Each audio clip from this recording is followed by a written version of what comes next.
हमारे साथ एक वहाँ के सोशल वर्कर थे, तो उन्होंने कहा कि हम आपको अयोध्या घुमाने ले चलते हैं। वो ले गए। एक मीर बाकी के एक रिश्तेदार थे, मीर अबू तालिब, उन्होंने 1530 में एक मोहल्ला बसाया वहाँ पे, सैयद बाड़ा, जहाँ 300-400 मुसलमान रहते हैं। तो हम लोग उस सैयद बाड़ा में गए। वहाँ एक अज़ादार साहब मिले। अज़ादार साहब ने कहा कि साहब 1992 में जब बाहर से बहुत कार सेवक आ गए और लाखों लोग बाहर के आ गए, तो हम लोग डर के भाग गए घर बंद करके। और जब हम घर बंद करके भाग गए तो यहाँ पे हमारे घर में आग लगा दी गई। हमारे सामने साहब राम जानकी मंदिर है, उसके साधुओं ने हमारे घर की दीवार फलांग करके आए, कुएं से पानी भर भर के हमारे घर की आग बुझाई। वो एक कोई चारुशिला साध्वी भी थी, वहाँ रहती थी, उस औरत ने भी अज़ादार के घर का पानी की आग बुझाई। वो उन्होंने हमें एक अयोध्या की कहानी बताई। पास में हम लोग गए, एक फूलों के खेत थे तमाम, उसमें एक रईस और हफीज़ भाई दो हैं, वो खेती करते थे।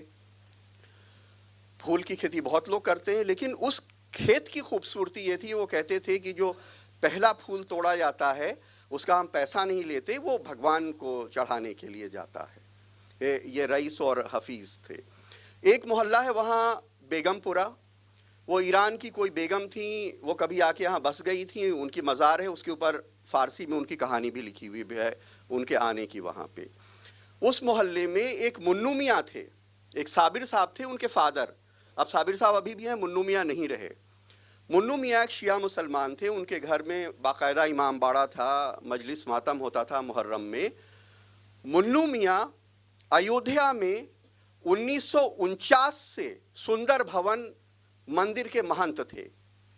जब हम 1995 में गए हैं, 1999 में उनका इंतकाल हुआ, यानी बाबरी मस्जिद गिरने के 7 साल बाद तक उस अयोध्या में, जहां पिछले 125 साल से ये नहीं तय हो पा रहा है कि उस डिस्प्यूटेड साइट पे किसके खुदा की इबादत होगी, वहां पे एक शिया मुसलमान 1949 से 1999 तक बाबरी मस्जिद के गिरने के 7 साल बाद तक सुंदर भवन मंदिर का महंत था।